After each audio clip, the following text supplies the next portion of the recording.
சனத்குமாரர் பிரம்மாவின் மானசபுத்திரர், அத்வைத ஞானத்தில் நிலைத்தவர். ஒரு கனவில் தேவாசுர யுத்தத்தில் தேவர்களின் சேனாதிபதியாக போரிடுவதை கண்டார்.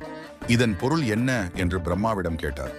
பிரம்மா, அவர் முன்பிறவியில் கொண்ட எண்ணமே கனவாக வந்தது, மறுபிறவியில் அது நடக்கும் என்றார். சில காலம் கழித்து சிவன் பார்வதியுடன் சத்தியலோகம் சென்றார். தியானத்தில் இருந்த சனத்குமாரர் அவர்களை வணங்கவில்லை. சிவன் கோபித்து சபிக்க முயன்றார். ஆனால் சனத்குமாரர் அதற்கு அஞ்சவில்லை. அவரின் ஞானத்தால் ஆச்சரியமான சிவன் ஒரு வரம் கேட்டார். சனத்குமாரர் மாற்றமாக சிவனுக்கே ஒரு வரம் தர தயாராக இருந்தார். அதில் சிவன், நீ எனக்கு மகனாக பிறக்க வேண்டும் என்று கேட்டார். சனத்குமாரர் ஒப்புக்கொண்டார். ஆனால் பார்வதி தேவி அந்த வரத்தை கேட்டதில்லை என்பதால் அவர் இயற்கை முறையில் பிறக்க மறுத்தார்.